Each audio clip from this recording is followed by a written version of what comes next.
Thank you. Thank you. Wow, these speakers are great today. It's really an honor to be one of the speakers here.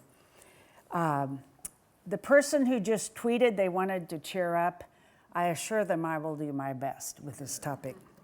I want to talk about the psychological and cultural issues that keep us from dealing with global climate change. I struggled preparing this speech. No one really wants to think about these overwhelming problems, and I want every one of you today to be happy and have a good experience when you listen to me. With this topic, it will be a challenge to make it happen. I'll start with the most difficult material, then move into heartening information. Stay with me, please. There will be a turning. Isaac Dennison wrote, "All sorrow can be borne if put into a story." I'll begin with my story.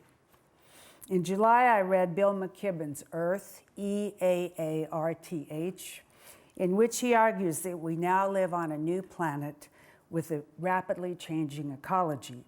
He predicts that without immediate action, our familiar ways of life will disappear, not in our grandchildren's adulthoods, but in the lifetimes of middle-aged people alive today. He writes, we don't have 50 years to save our environment, we have the next decade. When I finished Earth, I was shell-shocked. For a few days, all I could experience was despair. Everything felt so hopeless and so over. During this time, my grandchildren came to visit. As we picked raspberries, I thought of all the care we lavished on the children in our family. We made sure they ate healthy food and brushed their teeth with safe toothpaste. We examined and treated every little bug bite or cat scratch. And yet we, and by we I mean all the grandparents in the world, including myself, hadn't worked to secure them a future with clean air and water and diverse, healthy ecosystems. Had I been in a trance? That summer, when I listened to my friends talking about mundane details of life, I wanted to shout at them, wake up, please wake up. Matters are urgent. We have to do something now. But after years of being a mother and a therapist, I have learned that shouting wake up doesn't work. In fact, that was one of my most dispiriting realizations. I desperately wanted to preserve the world I loved, but I didn't even know how to share this fact with my closest friends. What pulled me out of my despair was my desire to get to work. I didn't know what I was going to do. I felt virtually unqualified for everything involving saving our environment, but I knew I had to do something. It was unclear how much my action would benefit the world, but I was sure it would help me. I have never been able to tolerate stewing in my own anxiety. Action has always been my healing tonic. I invited a group of people to my house to discuss what we could do to stop TransCanada from shipping tar sand sludge through our state via the Keystone XL pipeline. We called ourselves the Coalition, and for 2 years now we have met for potlucks and planned actions. Our campaign has been a complicated story about money, power, international corporations, and politics. But it's also been a very simple story about my friends and me working to save our state from what we call the extra leaky pipeline. This citizen rebellion has been the best thing to happen to Nebraska since Big Red football. We've had tractor brigades and poetry readings against the pipeline. Our Sierra Club attorney was given a standing ovation in a VFW hall in a little town where historically, if you were a Democrat, you kept that to yourself. As Randy Thompson, our conservative icon, said, this pipeline issue is not a political issue. There is no red water or blue water. There is clean water and dirty water. And that's what our coalition has been about. In January 2012, President Obama denied a pipeline permit, in part because of concerns about Nebraska. But the outcome of our struggle is still uncertain, and we may lose our fight. The thing is, our coalition is not about odds, Especially when we started, we didn't think we had a chance. We did it because we couldn't let our state be damaged without a protest. Our reward for this work has been a sense of empowerment and agency and membership in what Martin Luther King called a beloved community. And we discovered that whether or not we believe we can change the world, even in a small way, acting as if we can is the healthiest emotional stance to take in the face of injustice and destruction. Neuroscientists, by the way, confirm this. As Dan Siegel put it, the mind functions best when it acts as if there is hope. Life in this century is very stressful. Panic disorders are the culturally induced disease of our times. We think something is wrong with us, but the problems are endemic and systemic. As a people, we have lost our sense of place and our grounding in deep time. Our problems are root relationship problems. We have a disordered relationship with the web of life. Right now, the more we connect the dots between events, the more frightened we are. Now, this reminds me of a story involving my grandchildren. Kate was 7, and the 2 younger ones were 5 and 3, when they came to my house, and we slept outside all night in a tent. And as we're lying in the tent at dusk, the 2 younger children are very happy. We're listening to the cicadas. We're enjoying the cool air of the evening. But Kate is extremely worried, and she kept kind of saying, "Nana, I don't know if I want to sleep outside. This is kind of scary." And stupidly, I chided her, and I said, "Kate, your younger brother and sister are braver than you. You're the oldest. You should set a good example. Why are you the one who's complaining?" And she just looked at me indignantly, and she said, "Nana, they're children. They don't know enough to be scared." Neither individuals nor cultures can keep up with the pace of change. Recently, I was telling these same grandchildren about the things that didn't exist when I was a girl. I mentioned televisions in my rural area, cell phones, the internet, cruise control, texting, computerized toys, laptops, video recorders, headphones for music, and microwaves. The list was so long that when I finished, my grandson Aiden asked me, "Nana, did they have apples when you were a girl?" We are bombarded by too much information, too many choices, and too much complexity.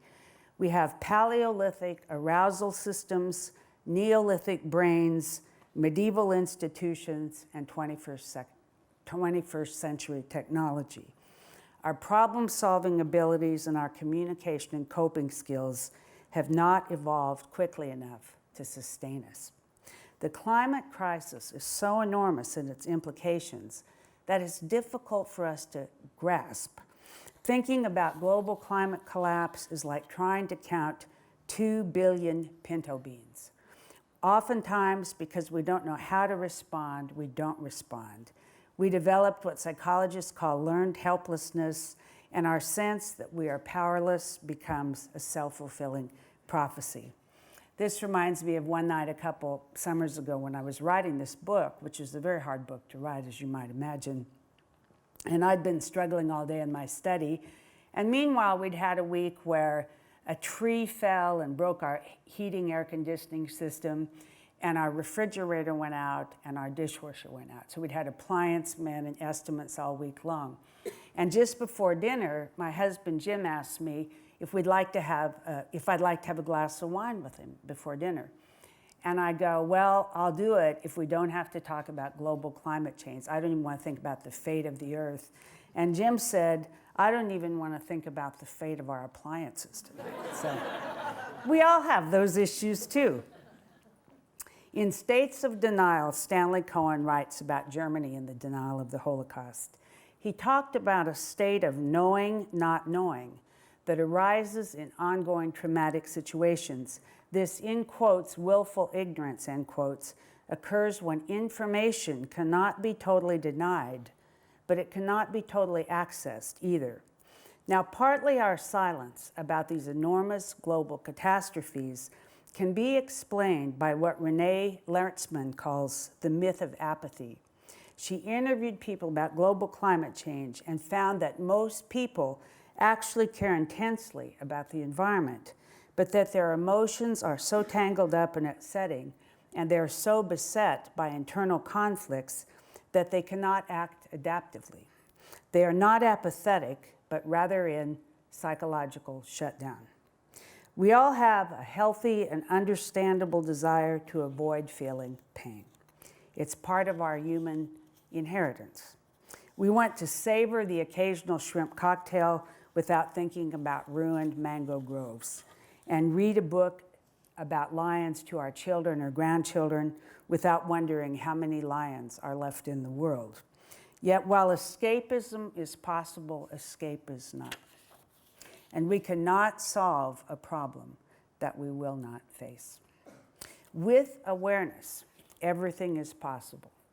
Once we stop denying the hard truths about our environmental collapse, we can embark on a journey of transformation that begins with the initial trauma, the oh shit moment, and can end with transcendence. In fact, despair is often a crucible for growth. When our problems seem too big for us to tackle, there's really only one solution, which is we must grow bigger. As we expand ourselves to deal with what is the new normal, EAARTH, we can feel more vibrant and engaged with the world as it truly is. Amazement and action are both antidotes to despair. We have the gift of what the Lakota Sioux call the Wankantanka, the big mysterious. Whenever I'm really blue, my favorite thing to do with my despair, with my torpor, is to drive out to Spring Prairie, about half an hour from here, walk out alone on that prairie, lie down on the ground, look up through those beautiful tall grasses at the sky, and just stay there for about half an hour. And if I can do that, I can calm down, I can start to believe again in my life and in the life of the world. You know, in Nebraska, that big sky is our Rocky Mountains. But wherever you are, you can always see the sky. And as my friend Sherry put it, I've never seen an ugly sky. It is there for everyone in every place. Another antidote to despair is connection with animals. And I'll just give you one example of that. My friend Margie and I went with her dog Leo for a little walk. And during this walk, Leo did what happy dogs are prone to do. He turned over on his back and his paws were in the air, and he was just expressing such great joy. And Margie said to me, "You want to know what time it is? Ask a dog. He will tell you it's now, now, now."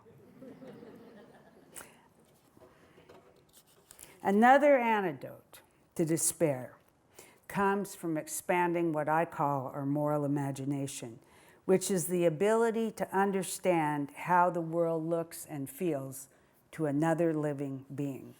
Moral imagination involves motivation, heart, and creativity. And from my point of view, it leads to a very simple value system. Good is what enhances the moral imagination. In that sense, these TED Talks are good. Evil is what decreases one's own or the collective moral imagination.